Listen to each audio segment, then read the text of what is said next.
হঠাৎ করে কি পাশার দান উল্টে গেল? হঠাৎ করে বাংলাদেশের রাজনীতির অঙ্গনে অনেক কিছু বদলে গেল। অনেক কিছু বদলে যাওয়ার যে সুর, সেই সুরে আবার এবার দেখলাম যে সরকার এবং জামাত ইসলামের সম্পর্কটা একেবারে উল্টো পিঠে চলে গেল। এতদিন ধরে যে আলোচনা ছিল যে সরকারের সঙ্গে সব থেকে ঘনিষ্ঠ হচ্ছে এনসিপি জন্মের আগ পর্যন্ত শুধুমাত্র জামাত ইসলামই ছিল। এনসিপি জন্মের পরে জামাত ইসলাম এবং এনসিপি এই দুটো দলকে অবলম্বন করেই সরকার সামনে এগোতে চাচ্ছিল, এরকম সমালোচনা আমরা শুনেছি। কখনো সমালোচনা, কখনো আলোচনা, এরকম শুনেছি এবং তার কিছু বাস্তবতাও আমরা দেখেছি। নানাভাবে জামাত সরকারের সব কর্মকাণ্ডকে বৈধতা দিয়েছে, প্রশংসা করেছে, পক্ষে বলেছে। হঠাৎ করেই জামাত ইসলাম ইউ টার্ন করলো। আজকে অনুষ্ঠিত যে ঐক্যমত্য কমিশনের বৈঠক, সেই বৈঠক ত্যাগ করেছে তারা, বৈঠকে অংশগ্রহণ করেনি। এক ধরনের প্রতিবাদ হিসেবেই তারা এই বৈঠক ত্যাগ করলো। তার মানে সরকারের সঙ্গে একেবারে নিশ্চিত বিভেদের রেখা তৈরি হলো জামাতের সঙ্গে। কেন এটা হলো, কি হবে আগামীতে, এটাই কি অব্যাহত থাকবে? সরকার এবং জামাত ইসলাম অনেক দূরত্বে অবস্থান করবে। যদি দূরত্বে অবস্থান করে তাহলে সেটা কি জামাতের জন্য খুব ভালো কিছু হবে? বাংলাদেশের রাজনীতির পট পরিবর্তন কি হতে চলেছে, সেই আলোচনা করবে এই ভিডিওতে।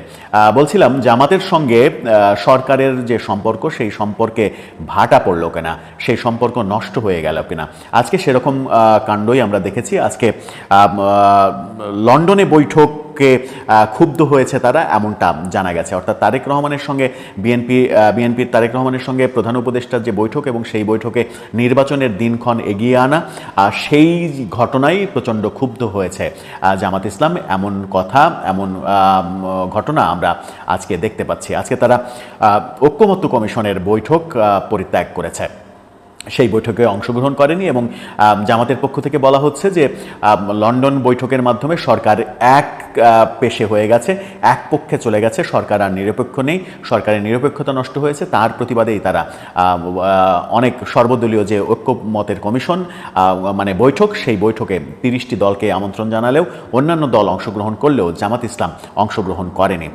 কি বলছে তারা?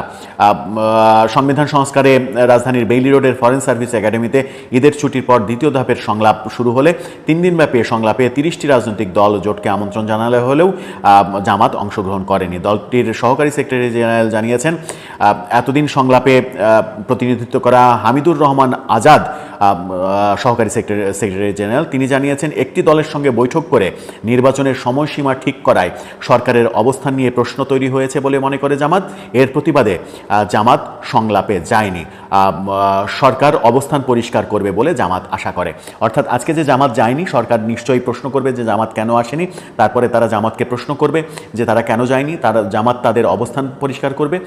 জামাত অবস্থান পরিষ্কার করার পরে সরকার যদি তার অবস্থান পরিষ্কার করে যে তারা বিএনপির দিকে ঝুঁকে পড়েনি, তারা যদি প্রমাণ করতে পারে যে তারা নিরপেক্ষ, তাহলে জামাত পরবর্তী 2 দিনের যে মিটিং, সেই মিটিংয়ে যাওয়ার ব্যাপারে ভাববে। এদিকে প্রধান উপদেষ্টার প্রেস সেক্রেটারি শফিকুল আলম তিনি বলেছেন যে সরকার নিরপেক্ষ আছে, সরকার বিএনপির দিকে ঝুঁকে পড়েনি এবং আশা করছি জামাত পরবর্তী 2 দিনের মিটিংয়ে অংশগ্রহণ করবে। এই যখন অবস্থা, খুব অল্পতেই বিএনপির সঙ্গে একটা বৈঠকের ফলেই জামাত যখন এরকম অভিমান করছে, গোস্বা করছে, অভিমানই বলা যায়, কারণ সরকারের সঙ্গে জামাতের যে সম্পর্ক আমরা দেখেছি, সেই সম্পর্কের প্রেক্ষাপটে এটাকে রাগ কিংবা অন্য কিছু বলা উচিত হবে না, অভিমানই বলা যাবে যে এত ভালো সম্পর্ক রেখে তুমি বিএনপির সঙ্গে ঘনিষ্ঠতা করছো, তাহলে আমাদের এই সম্পর্কের কি হবে? এরকম অভিমান থেকেই হয়তো তারা যায়নি। কিন্তু জামাত যদি সরকারের সঙ্গে সম্পর্ক নষ্ট করে, সম্পর্ক বিচ্ছিন্ন করে, তাহলে কি জামাতের কোনো উপকার হবে নাকি জামাতের আখেরে লসই হবে? সম্প্রতি আমরা দেখেছি যে তারা কোর্টের আদেশে নিবন্ধন ফিরে পেয়েছে। তার আগে পর্যন্ত সরকারের সঙ্গে তাদের সম্পর্ক খুবই ভালো ছিল এবং সরকারের প্রতিটি কর্মকাণ্ডে তারা সমর্থন দিয়ে আসছিল। তো ধারণা করা হচ্ছিল যে যেহেতু কোর্টের আদেশটা ঝুলে আছে, সেহেতু সরকারের বিপক্ষে জামাত এই মুহূর্তে কোনো ধরনের কোনো কথা বলতে চাইছে না। সরকারের সঙ্গে সুসম্পর্ক না থাকলে সেটা আদালতে প্রভাব পড়তে পারে, সেরকম কারণেই তারা সুসম্পর্ক বজায় রেখেছে। কিন্তু এখনও কিন্তু আরও অনেক স্টেপ বাকি। তারা এখন পর্যন্ত তাদের যে প্রতীক দাঁড়িপাল্লা ফিরে পাবে কিনা সেটা নির্ভর করছে নির্বাচন কমিশনের উপরে। সুতরাং সরকারের আস্থার বাইরে যদি তারা চলে যায়, তাহলে তাদের দাঁড়িপাল্লা প্রতীক ফিরে পাওয়াটা কঠিন কাজ হবে বলেই মনে করেন বিশ্লেষকরা। সেই কারণে জামাত সাময়িক অভিমান করলেও সরকারের সঙ্গে দূরত্ব তৈরি করবে না, এমনই বিশ্লেষকদের।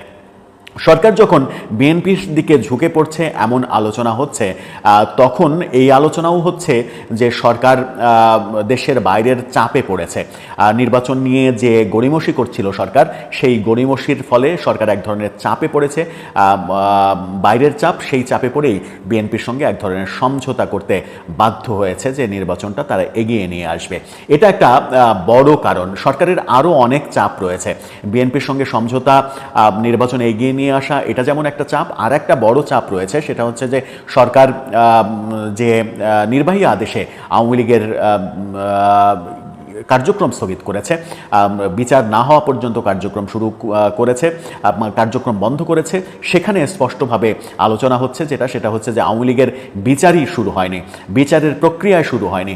যে বিচার শুরুই হয়নি, যে বিচারের প্রক্রিয়া শুরুই হয়নি, সেই বিচার শেষ না হওয়া পর্যন্ত দলের কার্যক্রম সরকার স্থগিত করতে পারে না, এই আলোচনা চলছে। কারণ কবে বিচার শুরু হবে, কবে বিচার কার্যক্রম চলবে, কতদিন চলবে, কবে শেষ হবে, সেই শেষ হওয়া পর্যন্ত একটি দলের উপরে নির্বাহী আদেশে এভাবে কার্যক্রম করতে পারে না। যেটার আমরা সর্বশেষ গতকালকে জাতিসংঘের উদ্বেগও দেখেছি। জাতিসংঘ সম্ভবত ইউটার্ন করছে এবং সেটাকে নিয়েই আলোচনা তৈরি হচ্ছে যে হঠাৎ করে জাতিসংঘ ইউটার্ন করে আওয়ামী লীগের পক্ষে অবস্থান করছে কিনা। জাতিসংঘ স্পষ্ট বার্তা দিয়েছে যে আইন সংশোধন করে কোনো দলের স্বাধীনতা নষ্ট করা এটা কোনোভাবেই উচিত না, এই ব্যাপারে আমরা উদ্বিগ্ন। এরকম পরিস্থিতি, এরকম জটিল পরিস্থিতিতে সরকার যখন পড়েছে, তখন সরকারের কাছে থাকা জামাত ইসলাম কিংবা এনসিপি যদি গোস্বা করে, বিএনপির সঙ্গে বৈঠকের পরেই তাদের গোস্বা আমরা দেখছি, তখন সরকারের জন্য সরকারের এক ধরনের পরিস্থিতি তৈরি হবে যে সব কুলি তারা হারিয়ে ফেললো।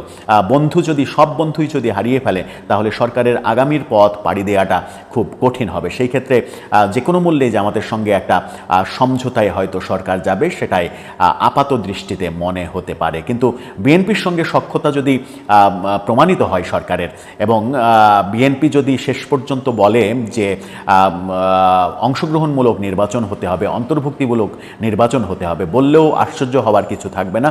কারণ বিএনপিকেও আগামীতে রাষ্ট্র পরিচালনা করতে হবে, ক্ষমতায় আসলেই হবে না, রাষ্ট্র পরিচালনা করতে হবে। এবং রাষ্ট্র পরিচালনা করতে গেলে আন্তর্জাতিক একটা ব্যাপার রয়েছে, আন্তর্জাতিক সমর্থনের ব্যাপার রয়েছে। আর আন্তর্জাতিক সমর্থন যারা দেবে, তারা যদি এই মুহূর্তে বিএনপির কানে কানে বলে যে তুমি সবাইকে নিয়ে নির্বাচনের তত্ত্বের কথা বলো সরকারকে, তাহলে বিএনপি সেই পথেই হাঁটবে। কারণ সরকার চালানো এটা একটা বড় কর্মযজ্ঞ। সেই কর্মযজ্ঞে অনেক কিছু করতে হয়, অনেক কৌশল অবলম্বন করতে হয়, অনেকের সঙ্গে সম্পর্ক রাখতে হয়। গোয়ারতুমি করে সরকার চালানো যায় না। গোয়ারতুমি করে যে সরকার চালানো যায় না, সেটা আমরা বিগত সরকারের পতনের মাধ্যমে দেখেছি। সব মিলিয়ে আসলে কোন দিকে যাচ্ছে পরিস্থিতি, দর্শক আপনার কি মনে হয়? আপনার মতামত জানিয়ে লিখতে পারেন আমাদের কমেন্ট বক্সে।